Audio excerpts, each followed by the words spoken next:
Assalamualaikum warahmatullahi wabarakatuh. Salam sejahtera bagi kita semua. Berkah dalam. Perkenalkan, nama saya Ignatius Henry Adinagoro. Saya merupakan Ketua Program Studi pada Program Studi Sarjana Teknik Mesin Sekolah Tinggi Teknologi Warga Surakarta. Pada pembekalan perkuliahan ini,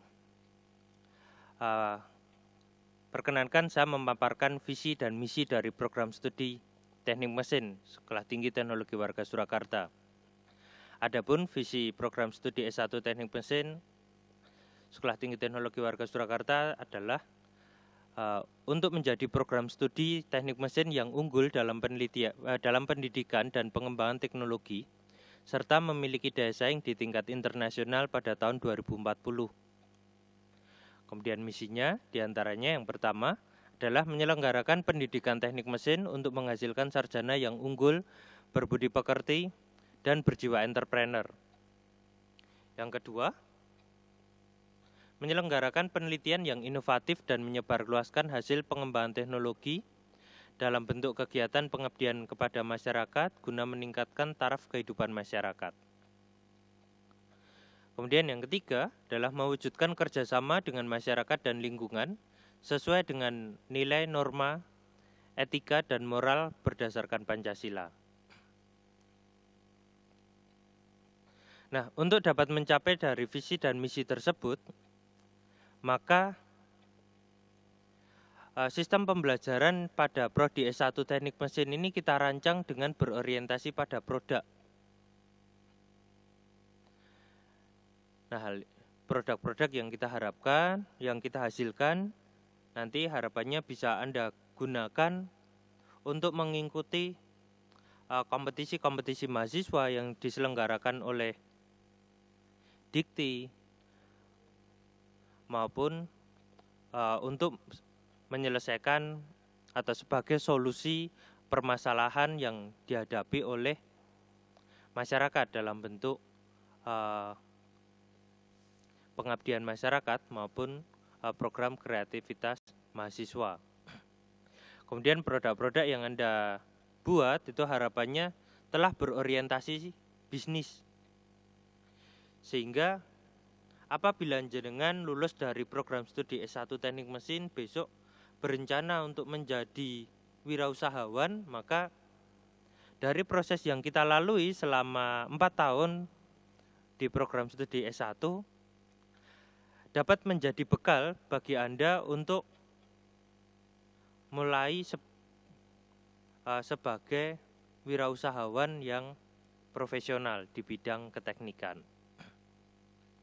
Nah, untuk proses sistem pembelajaran berbasiskan produk ini atau Product Oriented Performance Assessment ini diharapkan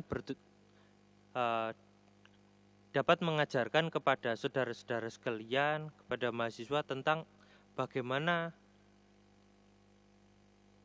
cara membuat produknya dari awal sampai nol sesuai dengan permasalahan-permasalahan yang dihadapi. Kemudian bagaimana cara Anda nanti bekerja sama dengan teman-teman Anda satu angkatan.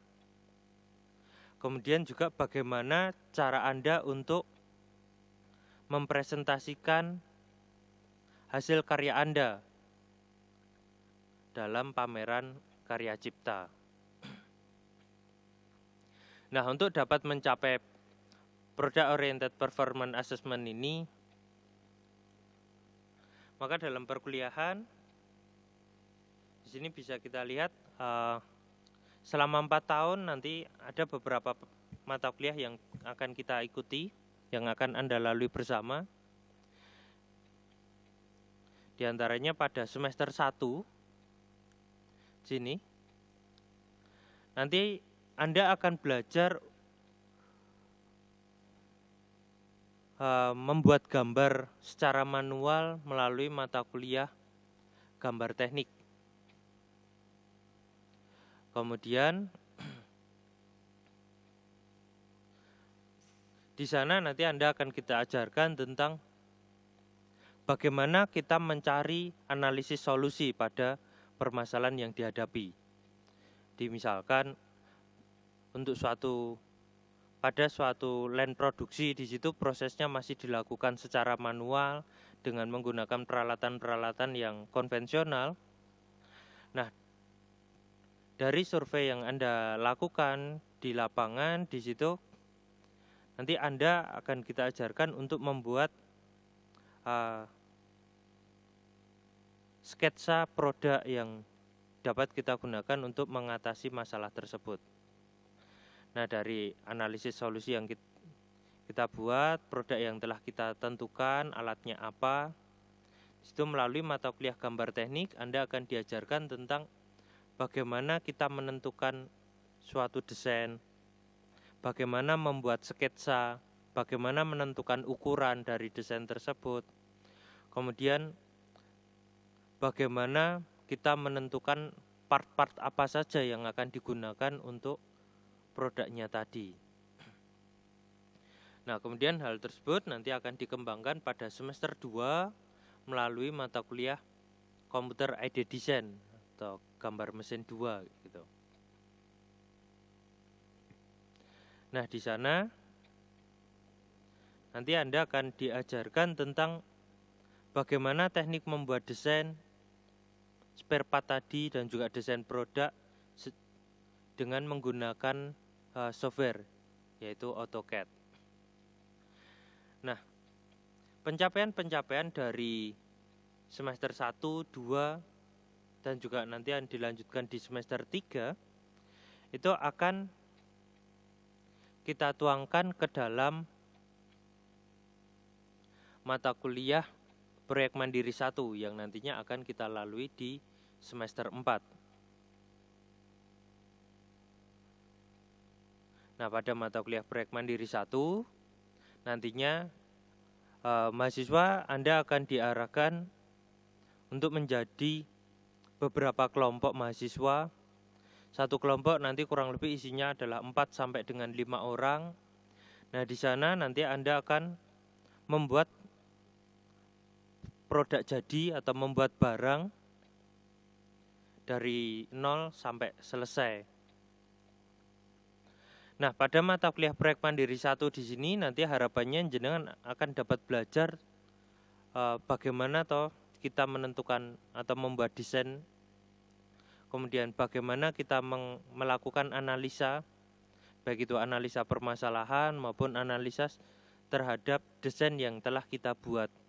Apakah ukurannya sudah sesuai dengan beban yang diberikan, apakah jenis bahannya sudah sesuai juga, kemudian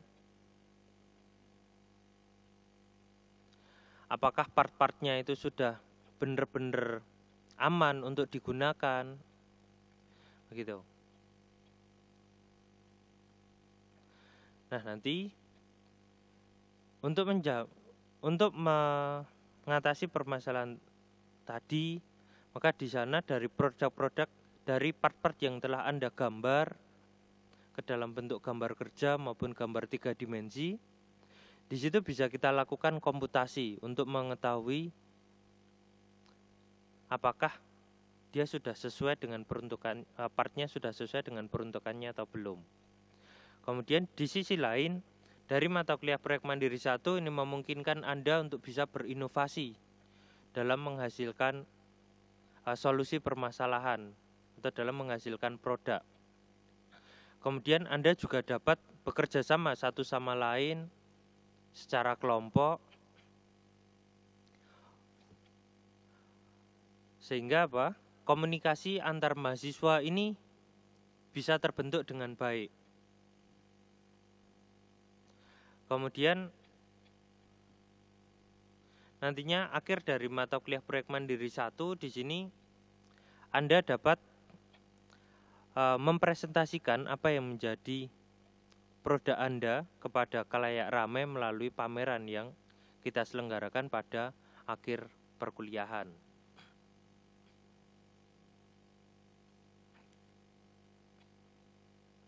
Kemudian selain proyek mandiri 1 pada semester yang selanjutnya yaitu semester 5, di situ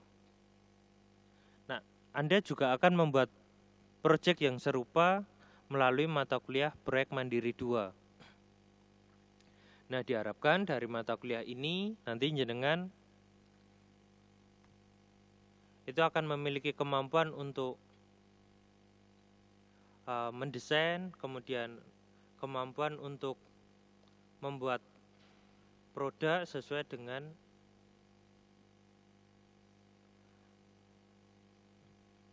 apa yang menjadi proyek Anda.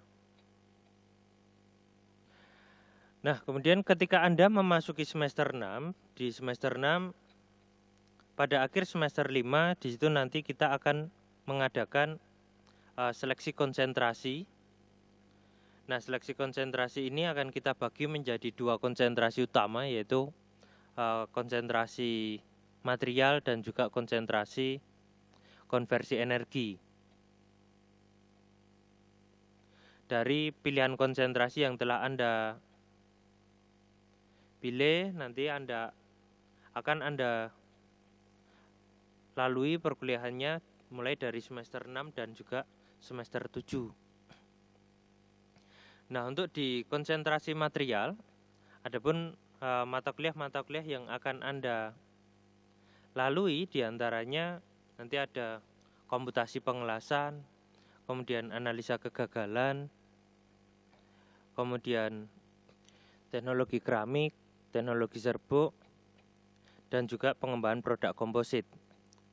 Nah, pada mata kuliah utama untuk konversi energi, nanti kita akan mempelajari tentang komputasi dinamika fluida, kemudian manajemen energi, penukar kalor,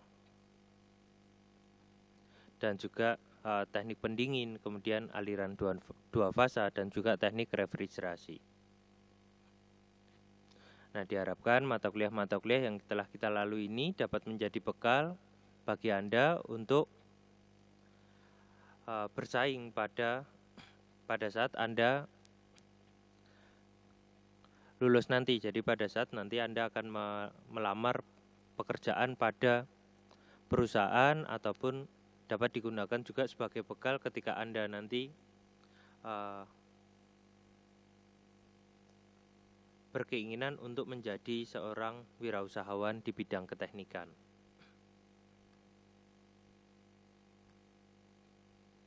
Nah, pada program studi S1 nanti akan ada banyak sekali organisasi-organisasi kemahasiswaan yang dapat Anda ikuti melalui Senat Mahasiswa, Himpunan Mahasiswa Jurusan, maupun melalui UKM yang ada. Nah, di sana diharapkan dapat menjadi wadah bagi Anda untuk mengasah soft skill. Kemudian juga untuk melatih Anda dalam berkomunikasi.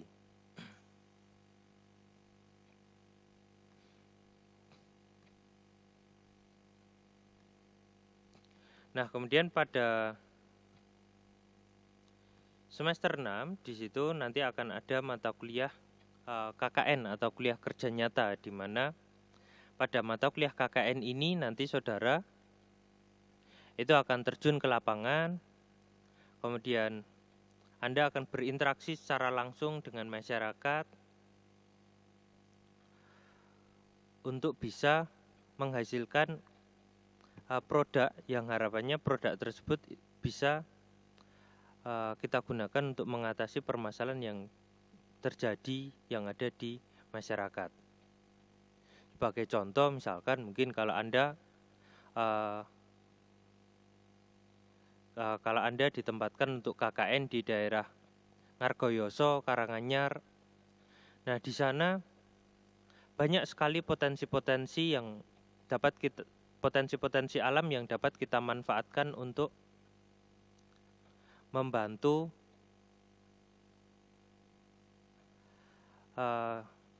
kehidupan masyarakat yang ada di sana. Di antaranya, mungkin kalau kita lihat dari aliran sungai yang ada di situ, kita bisa membuat pembangkit listrik yang nantinya dapat kita manfaatkan untuk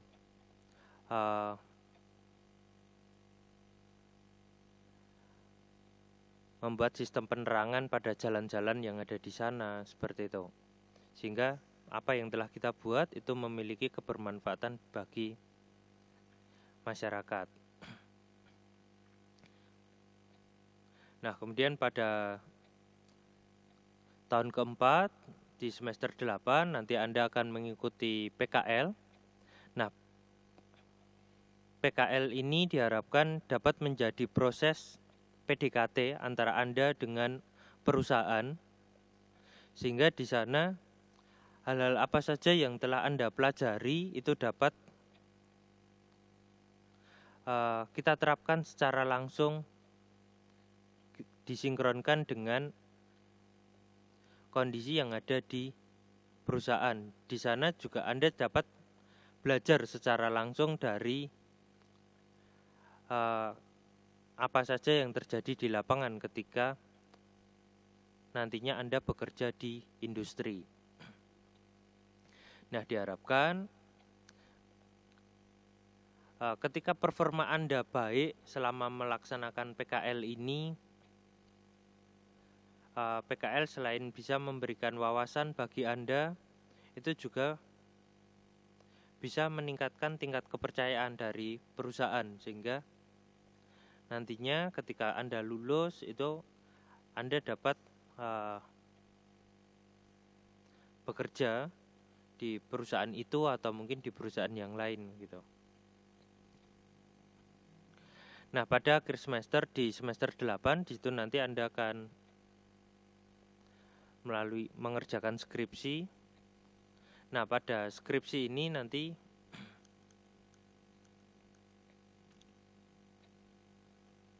diharapkan dari proses pembelajaran yang ada ketika tadi Anda membuat desain, kemudian berinovasi untuk mengatasi permasalahan yang ada di masyarakat. Di situ Anda bisa membuat alternatif solusi sendiri. Alternatif solusi Anda bisa membuat produk lagi.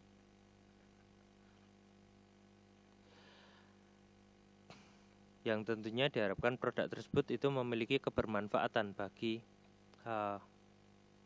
kemaslahatan masyarakat. Nah, kurang lebih itu mungkin yang dapat saya sampaikan terkait dengan program studi S1 Teknik Mesin. Selalu jaga kesehatan, selalu gunakan masker ketika Anda beraktivitas di luar ruangan.